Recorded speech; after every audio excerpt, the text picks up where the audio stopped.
Order. Jane?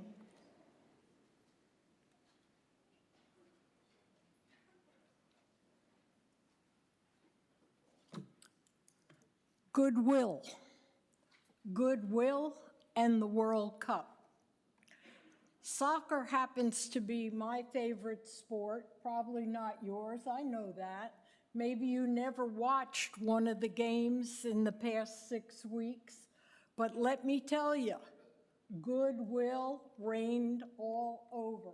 If you saw some of the media, you saw the Scots with their kilts and their bagpipes walking down the streets of Boston and on the beaches in Miami, and they drank a lot of beer. And the Norwegians with their horned helmets did the row on the escalator and in the subways, and they drank beer. People were happy.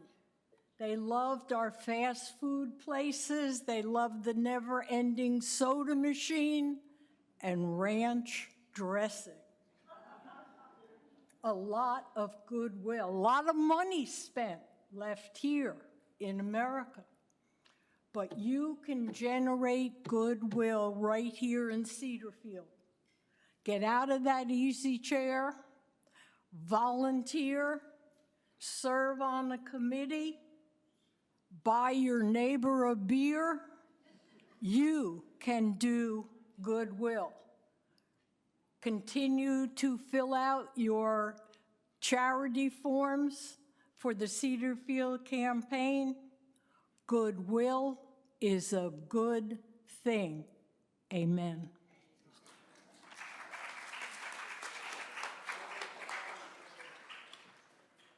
My answer is what she said. It was right on.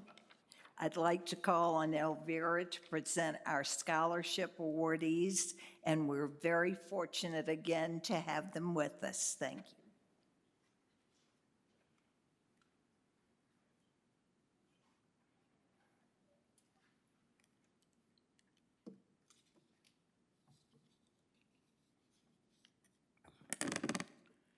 I'm pleased to recognize the 8 team members who received scholarships during the May application cycle. Scholars, please join me in the front when I call your name and remain at the front for a group photograph once everyone has been called. Tiffany Bass, a CNA, MA, is pursuing an Associate Applied Science Information Technology through Bright Point Community College. Is she here? Stormy Haley, medication aide, is pursuing an undergraduate degree through Old Dominion University with the goal of becoming a healthcare administrator. Stormy, are you here? Joshua Haney, project supervisor in maintenance and engineering, is pursuing a bachelor's degree in applied science in building construction technology through Mississippi State University online studies. Joshua. Yes, ma'am. Thank you. Turn so she can get the picture. And wait up here. Yes, ma'am. Thank you. Amanda Kelly, executive assistant, is working towards a bachelor's degree in business management through Western Governors University.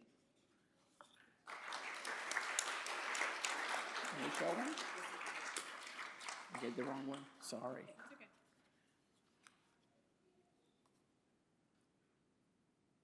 Okay, thank you. Alma Montgomery, a CNA, is pursuing her registered medication aid through Family First of Virginia Medication Aid course. Is she here?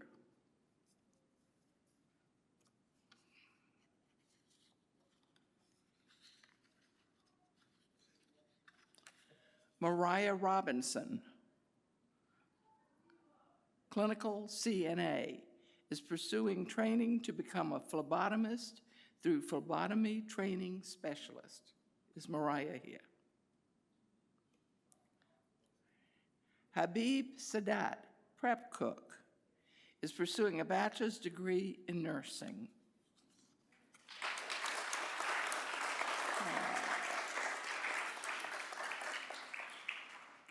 I don't know what I did. I'll give it to you in a few minutes. Thanks. Mariah Garvu Zarita, housekeeper, is pursuing an associate's degree through Bright Point Community College.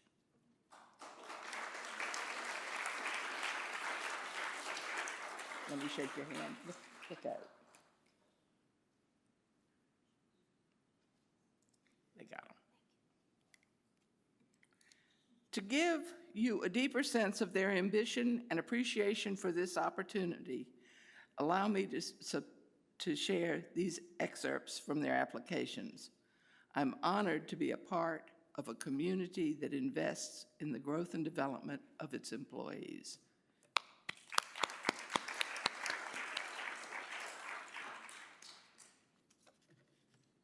Yeah, I had these in order.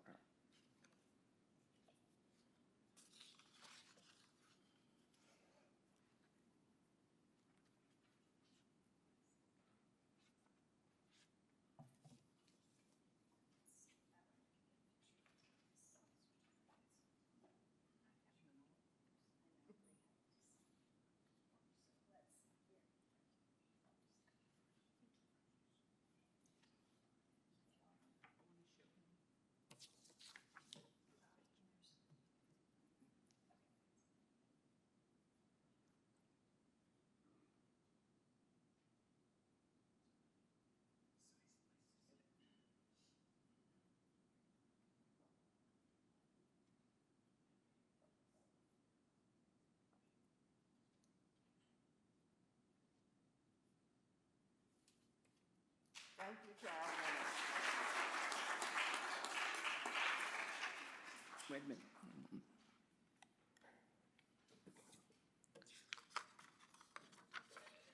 Just another minute or two, you all can move on. Completing the degree is the ultimate, most positive way I can provide exceptional care to residents and show my gratitude by building my career along those who make this possible. Another said, I enjoy the position I'm currently in, but I would also like the opportunity to grow, take on more responsibility, and help others as much as I can. I believe this program would provide me with valuable experience and help guide my long-term career goals. Thank you for believing in my goals and for giving me the chance to keep moving forward. Again, please join in congratulating our outstanding team members. And I thank you for making the opportunity possible. You're opening doors for team members who are working hard to shape bright futures for themselves and for our community. Thank you.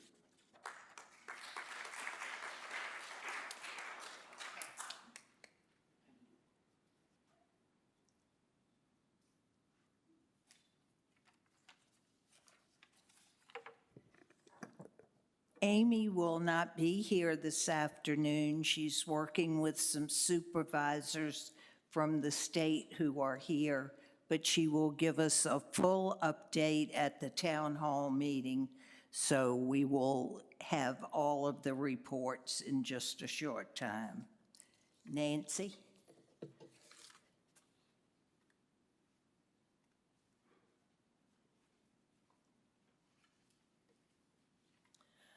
The Cedar Chest has been open twice since we last met, and we took in just over $1,200. We haven't sold any furniture or had an auction during this period because we haven't had a room to store them, but we have just recently been assigned a room, which is a former poker room on the second floor. So we look forward to moving more merchandise soon. And of course, we're open tomorrow from 10:30 to 1:30.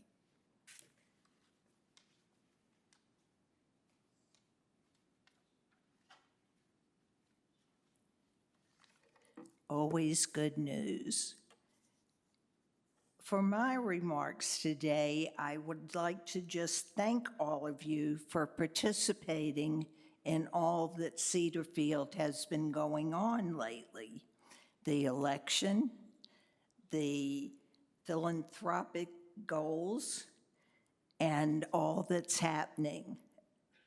Dan Balfour would have been here today to give a report and to say welcome to everybody. He's on vacation. So next month, we will hear from him, and we will also be setting up a system for communication, both verbal and written, at each of our meetings. For the philanthropic goal, we are now at 83% of our goal, which is marvelous. So please continue to think about what you'd like to do, and if you can, by the town hall meeting next week, make your donation, and we will get a whole final address on how that went. From Robert Ortiz in Area 9, we have a problem that was showing up. The outside Area C, and of course it's B and A also, there are 15-minute parking places for loading, unloading, but not staying all day or staying overnight. And those places have been abused, and we're going to start addressing that. So please, you will see the notes up on the wall. Please observe those as loading and unloading and not for general parking. And since parking was not part of any committee as such, it has now been assigned to safety, as they have been working with speed limits and other things around the building. So we thought that would be a good place. So if you know someone that's not taking their responsibility, please turn in a license plate, and we will address it, because those spaces are needed to help people bring in groceries, do whatever you need to do in a short time. Is there a quorum? Do I hear a motion to accept the minutes as distributed? All in favor? All opposed? Thank you. And we'll go to committee reports. I would like to say, for communication, I know it's not out yet, but I know there's a new Cedar Voices in the works right now, so I'd like for us all to look forward to it and to thank Roe again for always taking responsibility for that. Dining services, Jim.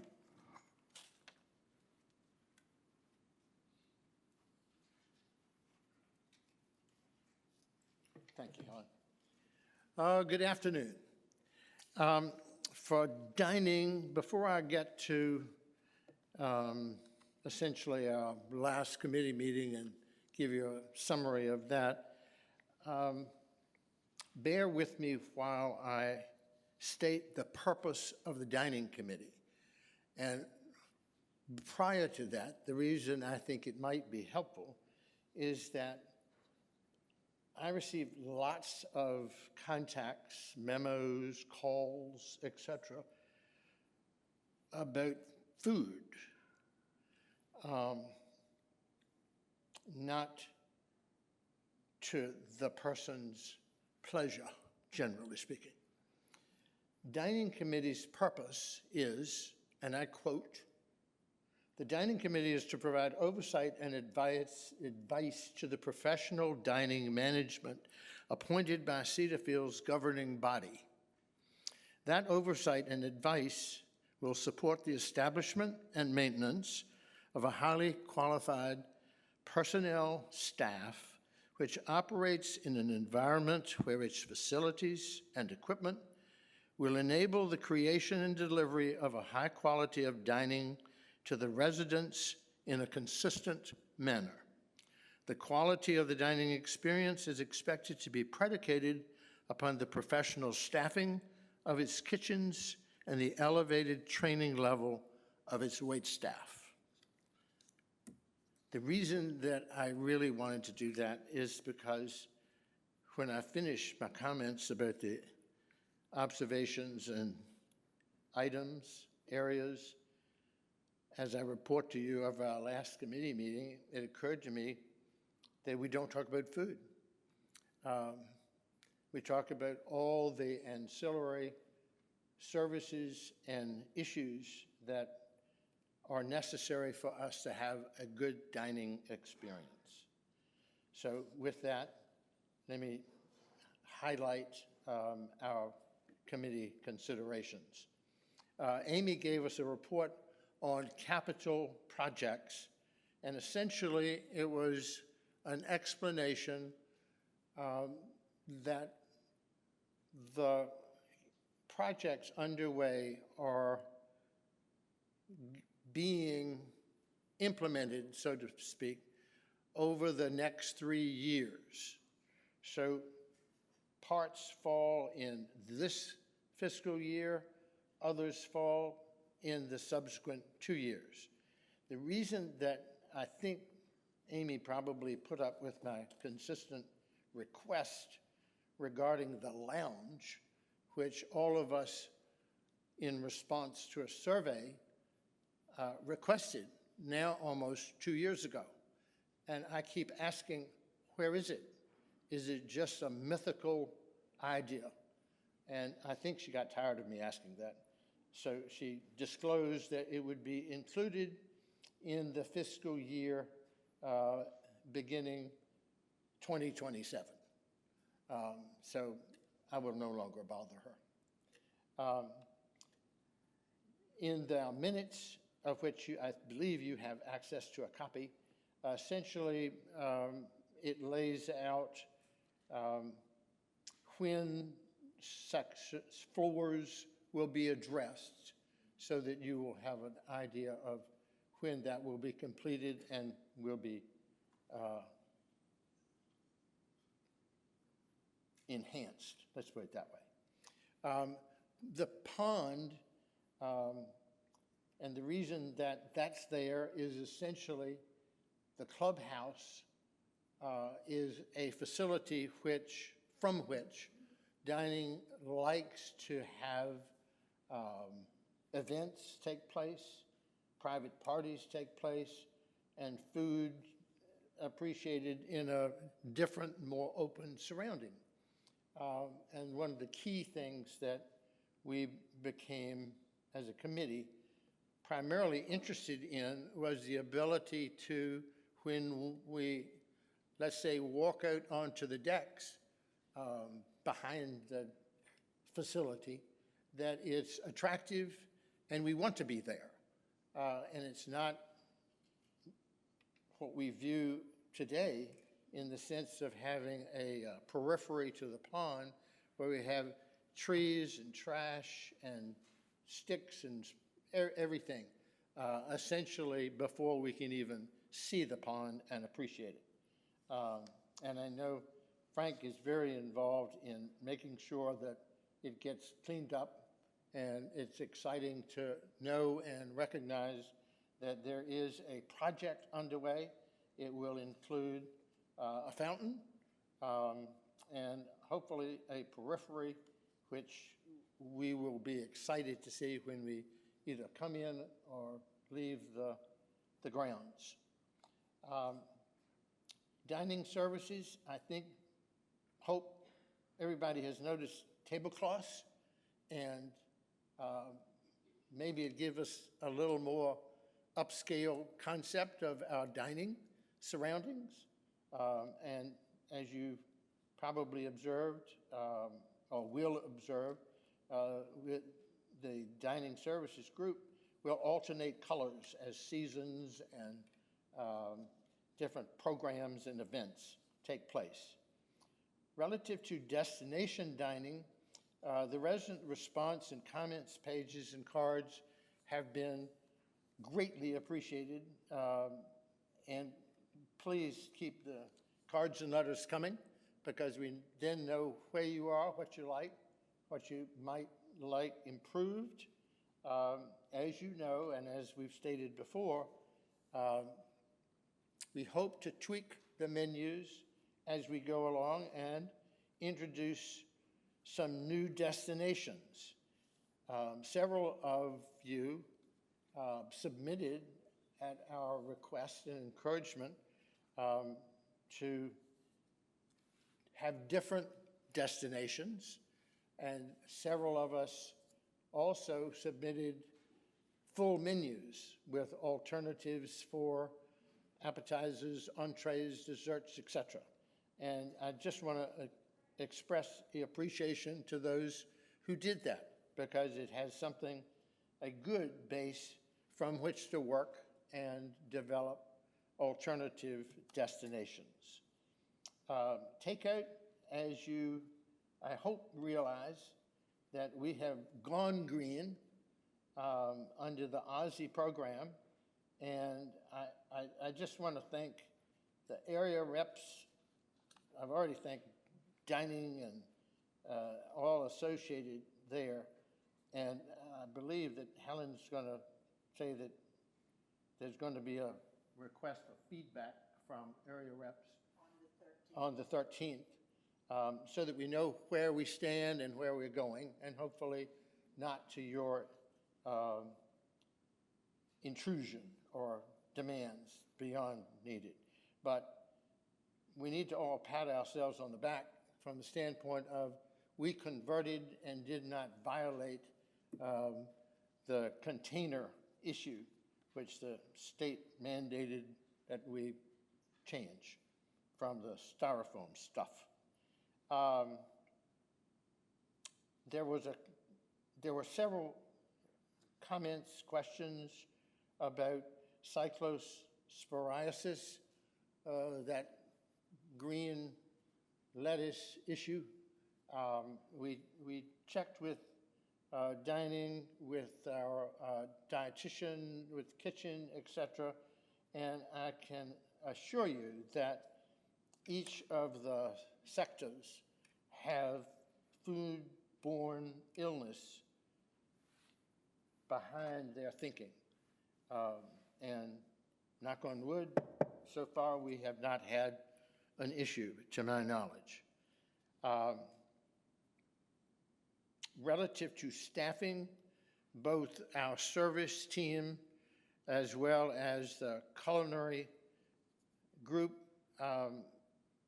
seems to be in a satisfactory position as to the staffing levels and who and what we are looking for.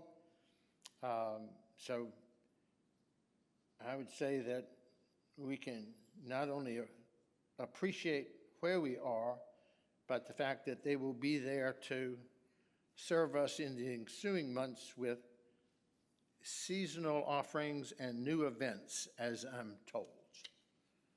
That's the report of the committee. Are there any questions? Thank you.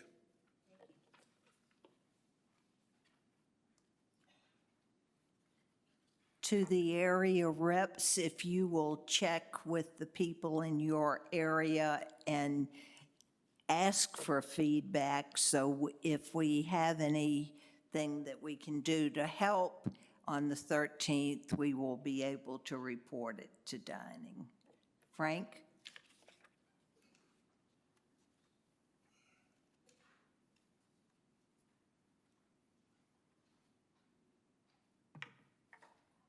I'm Frank Miller, the chair of the Environmental Committee, and Jim, thank you for the introduction. The So I'll start with the pond. Well, I guess it was in April, the the environmental committee and the garden committee met to talk about the pond. You may remember, at that time, there was a mud bog that you had to look at every time you passed by the pond that appeared after the pond silt was cleaned. Not everybody knows, but under the water in the pond on that end towards the gate, there is a stone wall that rises up, and the value of that wall is to catch the silt that comes into the pond so that less silt gets into the pond and the pond gets shallower and causes more problems. That was cleaned, and when it did, there was a pretty bad-looking area there. So the things that the committees came up with relative to what we would like to see done at the pond, some of which we did, started with what Jim was saying about the view from the clubhouse, the bridge that you see when you're going down the Field Parkway. The far bank was getting badly overgrown. I don't know how many people know, but that far bank or berm was actually a railroad right away that they stopped here and filled the tanks with water. The fountain was an issue, and the purpose of the fountain is not just for appearance, in fact, not even primarily for appearance, but for aeration, to make the water cleaner and maintain the fish and the vegetation in and around the pond. Last summer, we had some serious problems with the quality of the water, reason being it was 90 degrees many nights in addition to the days, and the water was having a problem. We also talked about the debris that's there from the large tree that fell on the grass area that comes down from towards the gate, that open area, and that needing to be cleaned up. And lastly, to make some improvements, is a paved walkway going out to the deck from the tennis courts, but that right when you get to the deck, the step up to the deck is very steep, and there's only a little wedge there that doesn't even go to the top of the deck. So what we asked, one of the things we looked at was how to make that a proper slope for people that are on walkers or just walking for that matter, so they have more access to the pond. What has been done, as you may have noticed, the bridge that you see when you're going out has been cleaned and stained to protect it. Fortunately, the mud bog that we had to look at when we went out has naturally grown back, it would be our preference. The far bank, Cedarfield has hired a contractor on a one-year contract called Aqua Pharma, and their job is to install the fountain initially and to clean up around the pond. If you haven't been down there, and I was there today, by the way, it's a little wet today, they have cleaned up in and around the pond. They've cleaned up that far bank and gotten some of the stuff in there that really wasn't adding to the pond. They have cleaned up around the overlook areas where the seats are. They have opened up the vista to the pond, I think including some around the clubhouse. They also will be installing the fountain, which is we need according to the county, we need a permit for. So that permit process is in process. The debris that is, and the making a proper ramp going up to the deck is in the works. And I can't at this time tell you what that is, but I've talked to both Kelly and to Denise today and found that what is going on is in the works, and they will be doing it at some time in the future. With that said about the pond, before I tell you the rest of what's going on around the pond, I'd like to introduce someone to you and ask them.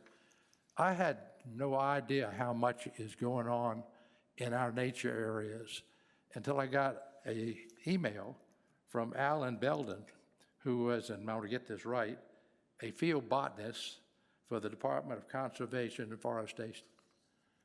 He told me things about the plants and the butterflies and all the good things that are going on around our pond and around our nature trail, that what we call the park trail.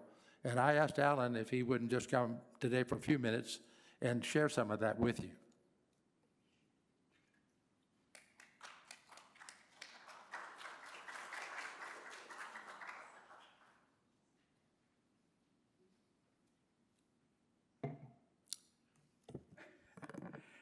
Hello, everyone.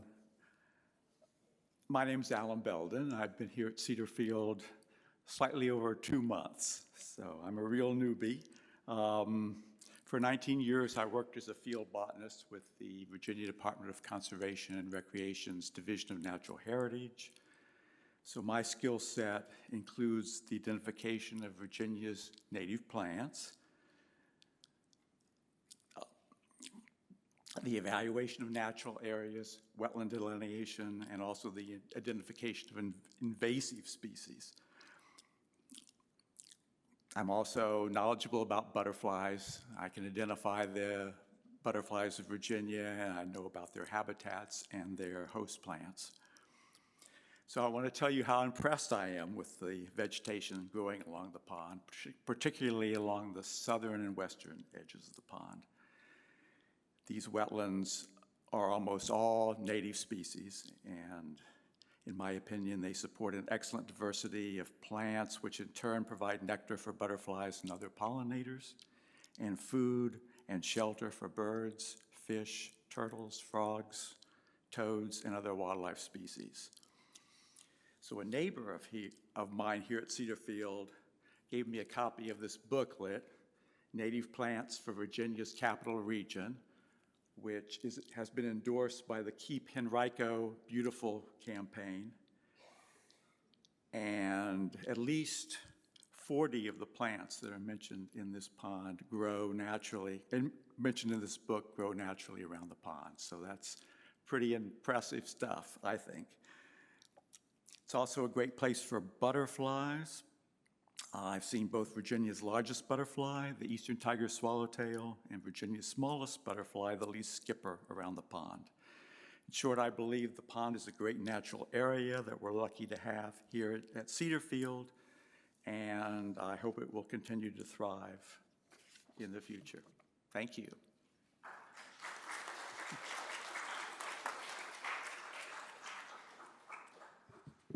Needless to say, I asked Alan if he would join the Environmental Committee.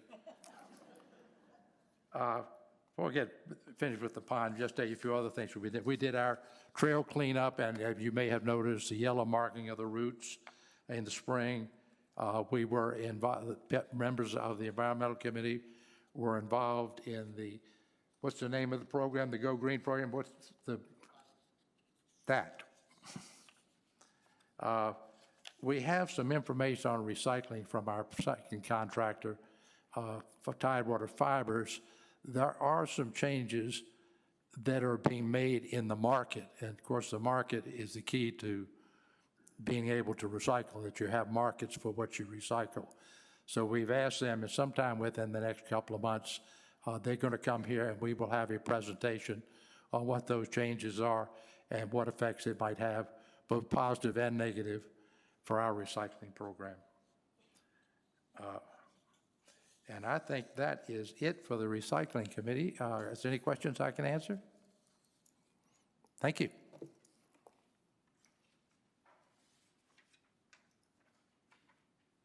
And welcome, Alan. We look forward to having you on many committees and on many walks. Thank you. Yeah. Facilities, Ann?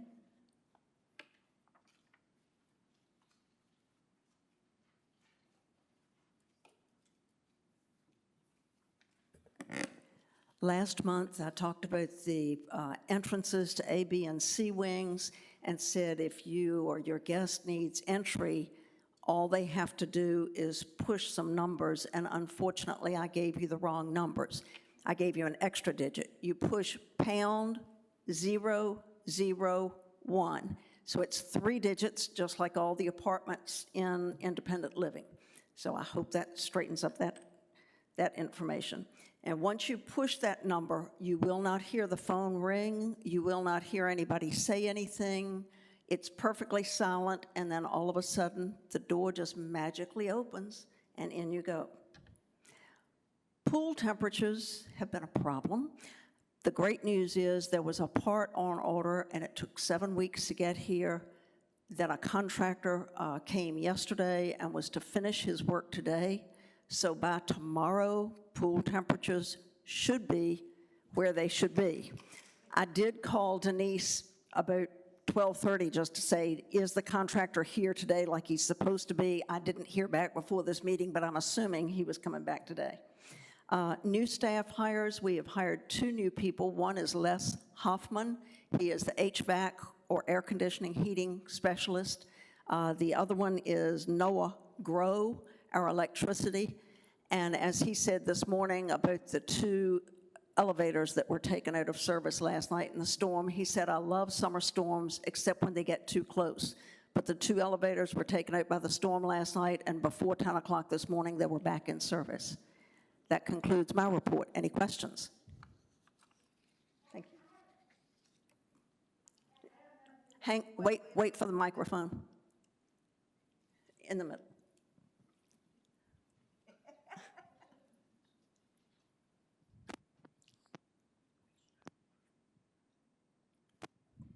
I don't know if this is the right, Yeah. what am I doing now? I don't know if this is the right time to bring this out or not, but I walk a lot around the clubhouse. And when I walk around the clubhouse, it's very sad. Very, very sad. There's screens that are hanging there. It's dirty. There's a lot of, I love the pond information and everything. That's great. But the clubhouse, I mean, there's some of the railing is out, and there's been an orange tape around it for quite some time, and just wondering if some of that might be cleaned up soon. Let me answer your question by putting out a plea to everybody in this room and everybody who lives at Cedarfield. If you notice screens hanging out, please either dial 474-8806 and call in a work order, or go on your trusty dusty little computer and put in an electronic work order. Obviously, if something has got orange tape on it, it probably means that maintenance has done something, but if it's there for a while, you might call maintenance again and say, it's been there for a month. Then after you do that, if it continues to be a problem, pick up the phone and call me.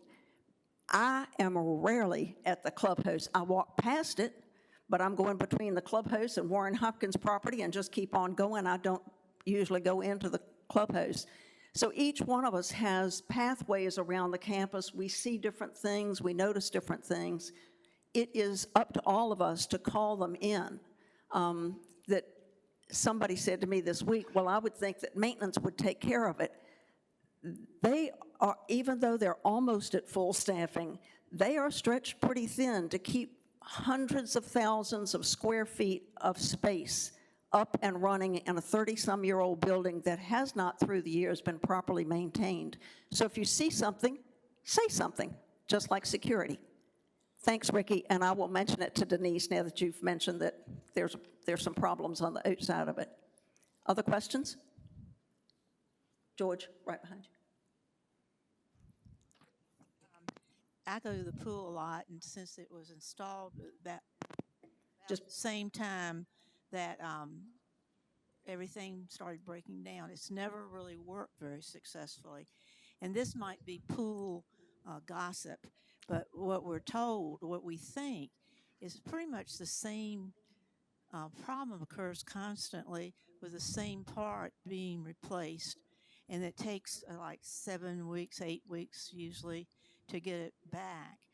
And as a non-engineer, it just sort of makes me think we need an engineer in here just to say, there's something constantly wrong. Is it the same thing? Can it be fixed? And what I understand, and this would be good if you could correct it, because this is what we think it is. This pool was installed and it was really jazzy. It was really sexy. And it isn't one that's easily repaired, that people know how to repair, and the parts are not available very often. I don't know if the engineer needs to think, do we reinstall something? And I don't know if I'm talking about $1 million when I said that. What I had asked James Hicks to do before he left the last time it broke was get the part, get it here, get it installed, and then figure out what the problem is. I don't know if it's the same part each time that goes out, but if it is, there's a reason that's happening. So is there something we can do differently? I know a team member who had nothing much to do with the pool told me what he thought the problem was before he left, but I don't know that there's any truth to that, so I won't repeat it. My intent, as soon as it gets fixed, is to give that same message to Denise. Now that it's fixed, and if it is the same part, let's get another one on order right now so we've got it the next time it goes out, but also figure out, is there some problem? Is it a snazzy-dazzy thing that is too hard to maintain? What's the problem? Again, I'm not a swimmer, so I'm never in the pool. I have to rely on my friends to tell me what's going on, and they do. Any other questions? Thank you.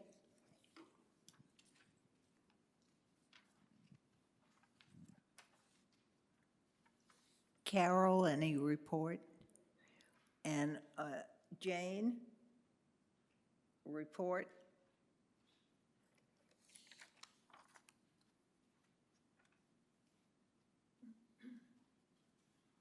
Our pastors, Trish and Madison, continue to do good things for our community. They started a show and tell a story this month for residents, and hopefully you will see it again in the future. From the Angel Fund Committee, our heartfelt thanks for all the donations you have given us. Please continue to make your donations through the philanthropy fund because our team members are still in need. Thank you.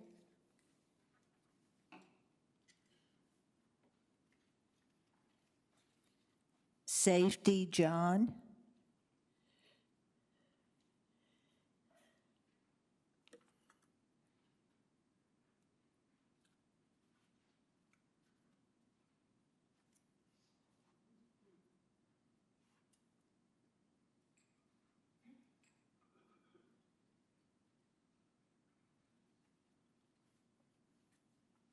There's really only one thing that we really need to discuss today as far as safety, and that involves stairwell 15, which is the stairwell that comes down into the D-wing parking garage and goes all the way up to the 4th floor of D-wing.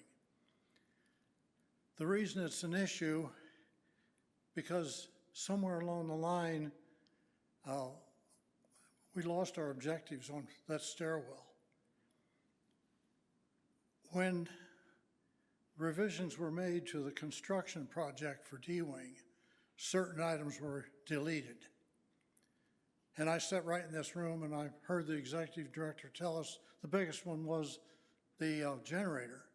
He also deleted all the locks that go on the doors that go to each floor of D-wing. Subsequently, the fire department insisted that they had to have access because they have a ladder to the roof, which was required by building code. So they put a bar on that door in the parking garage. You push it for 15, you push it, and in 15 seconds, it will unlock the door, and you have access to the entire complex 24/7, which means this facility is never completely secured. After I became chairman, I was advised of this. I immediately went to Amy. Amy was not aware of it. We checked it out. We found out it was exactly what people were telling us. If you wait 15 seconds, you had access. Amy asked us to sit on it until Denise got here because she was a week away from arriving. Denise promptly jumped on it. She got the fire marshal in here, got him to agree that we should be able to put locks on those doors. She's ordered the parts, but she hasn't received them yet. As soon as she gets the parts in, she'll be able to tell us when they'll be installed, and then this facility will be fully secured. In the meantime, if you hear rumors that there's problems with that stairwell, they're absolutely right, and there's nothing we can do about it unless we want to sit somebody down there by the door to watch it 24/7. But that has been a major issue, and Denise is on top of it. I talked to her this morning. She doesn't have a delivery date on those locks, but it's not just a simple matter of installing the locks. They have to be wired. So they have to pull wire, and that takes time and money and takes people to know what they're doing. So until that time, my advice is keep your doors locked. Even if you're in your apartment 24/7, keep your doors locked. Has anybody got any questions about that?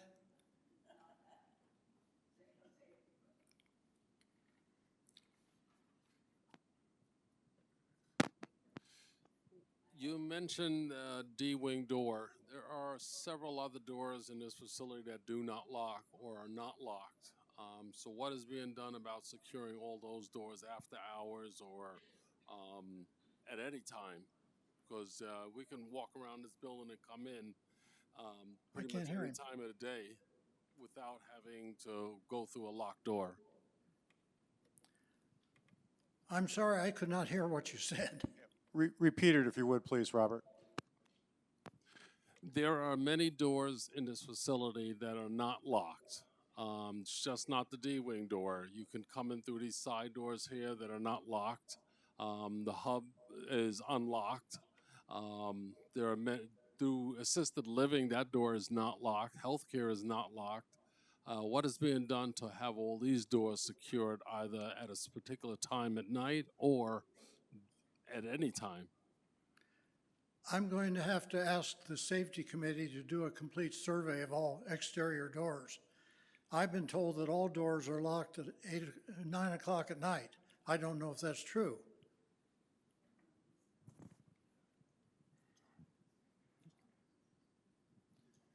John, I had a question. This came up at a meeting I was in a couple of weeks ago, and I think you and I have talked about it.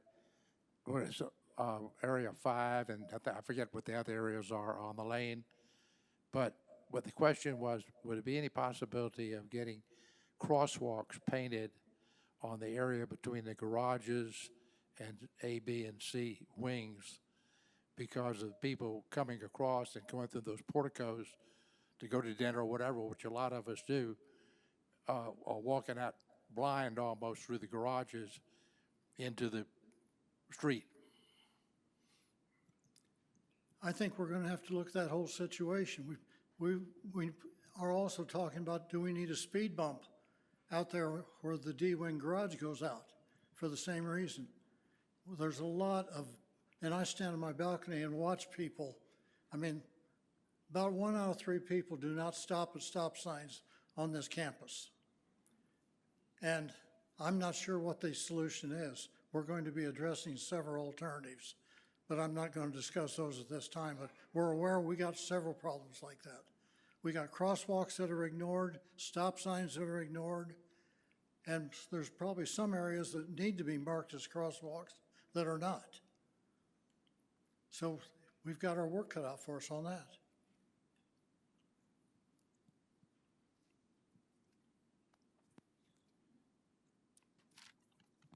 Yesterday, when the alarm went off around right before 6:15, on the door coming from D-Wing towards dining, there was a person in a wheelchair, could not open, all the fire doors closed, okay? I went from B-Wing to D-Wing, turned to go to the dining room, and that door needs to be checked because it couldn't be opened.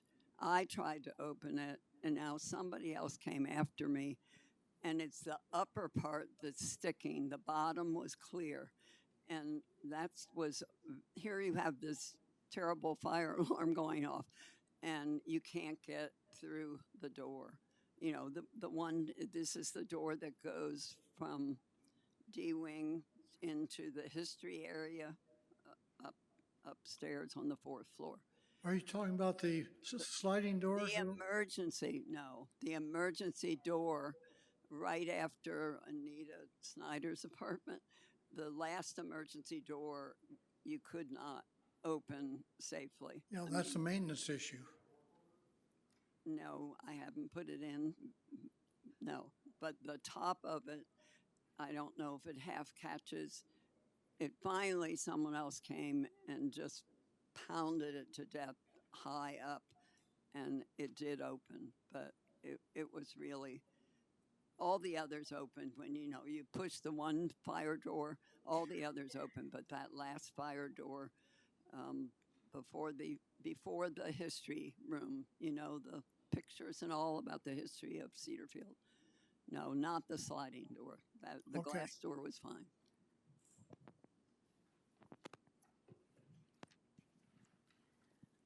Again, I would ask that you put in a work order. I'm not sure from your description exactly which door that is, but do put in, and some of them will stay locked for a while until the power comes back on. I was going through some, and I would open half the door. I wasn't doing all of them, but on the half that will open, they've got a heavy magnet on the back, and you can open it and prop it open. Maintenance was going through the building trying to open them all. That's just an aside on that one. John, with respect to the stairwell in D-Wing Garage, will those be fob operated?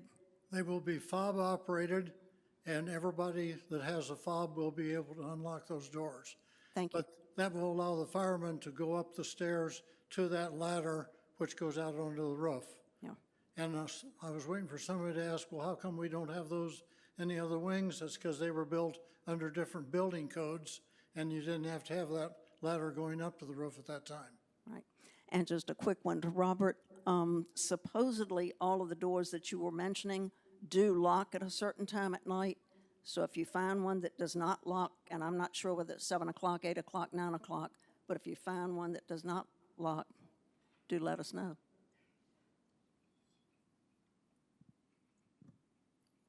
Is there anything else? Okay, well, I'm learning to walk with trifocals. That's an interesting experience.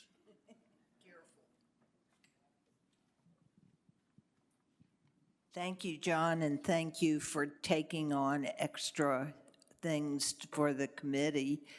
But I think here again, we're at, if you see something, please put in that work order. Rather have someone check it, and if it's okay, it's okay. But if it needs to be fixed, let's find out about it. Welcoming Virginia.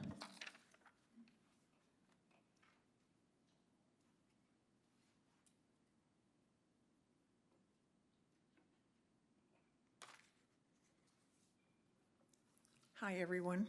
I'm Virginia Hickey, and I'm honored to be, I do this every time. I'm honored to be your welcoming chair. We have had many new residents move in this month. Our ambassadors have greeted them, making them feel welcome and inviting them to dinner. Our welcoming committee is making plans in August for a new resident dinner in the Prime Room. Some new residents' photos and bios have not been posted yet, which is a little concerning. So if you see someone who looks new or lost, stop and say hello. I did that the other day, and I said to someone who I thought was new, "Are you new here?" And she said, "No, I've been here 5 years." You're supposed to laugh. Okay.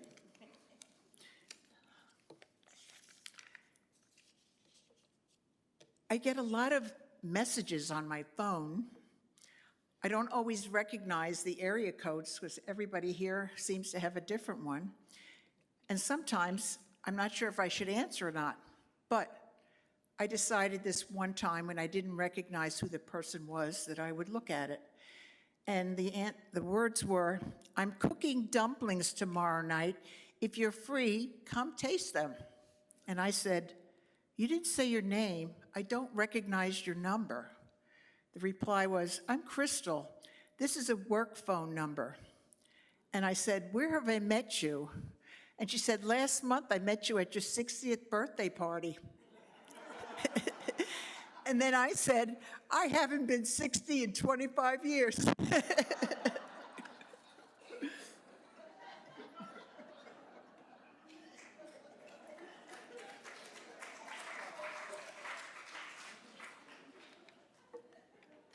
Is it a compliment to say you look 60? Wellness and leisure, Nancy.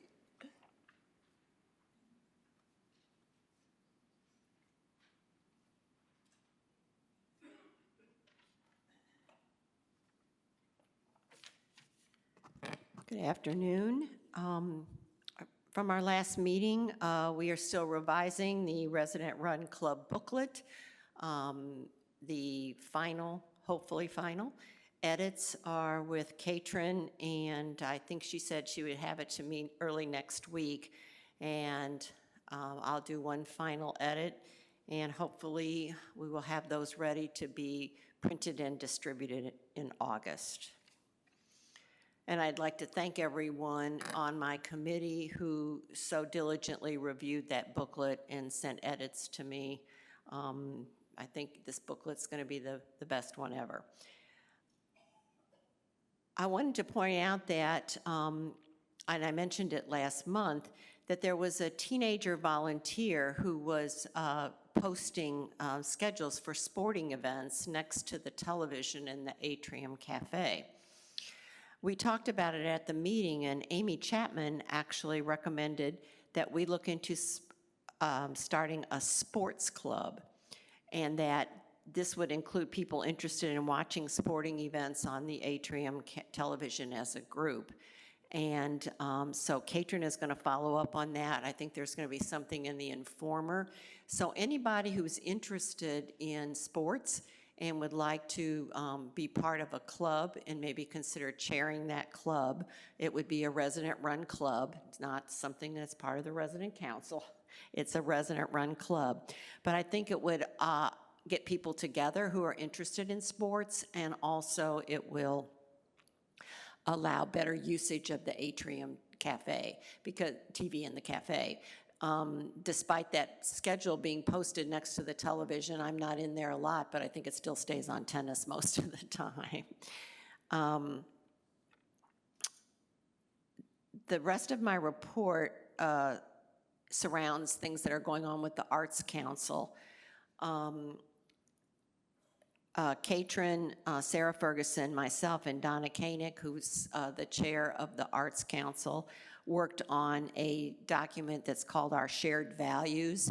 And basically, it's something that's going to be posted in the Arts Expression Studio that just talks about how we would like things to move forth in that studio.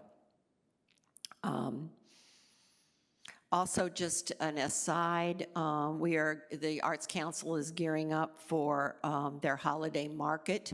The sales for items that are offered at the holiday market are used to support the work of the Arts Council. So I'd like to encourage everyone to gather any kind of materials that you have made. They don't have to be made in the art studio. If you crochet or knit or sew in your apartment, or you do other types of artwork in your apartment, please consider creating some items between now and the holiday market and donating them to the holiday market for sale, so that, again, we have enough fund. There are enough funds in the Art Council budget to continue supporting and buying materials for the art studio. There is also there are 4 art galleries in Cedarfield, and the Arts Council is working on branding those galleries and providing better signage. The one in the atrium is it's got a good sign and it's well marked. The other ones are not as prominently marked, and so that the Arts Council is working on that. Are there any questions? Okay, thank you.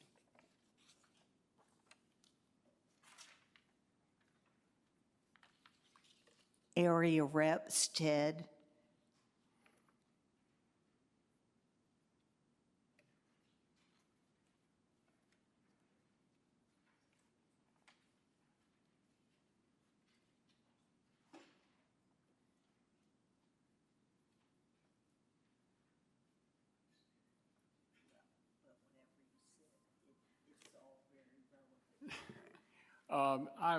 Helen asked me to highlight something that was in my report last month, which has to do with if you see it, say something. I'm repeating what has been said here many times. One problem we had was in painting C-Wing, putting the coat of hospital white paint on the walls.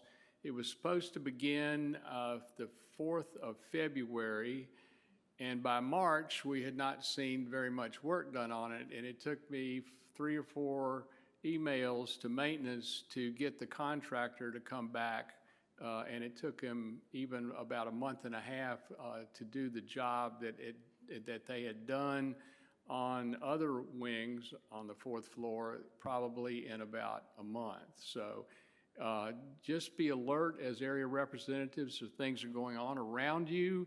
And do not hesitate to put in a work order. We did 2 of them last month. We got our porch painted, the common porch at the end of the hallway. And do not hesitate to go up the chain of command if you do not see anything happening due to your work order. But just be aware, you are the custodians of your area, and it's your responsibility to make sure that things are maintained and in a good manner. That's all I have. Should I make a motion to adjourn?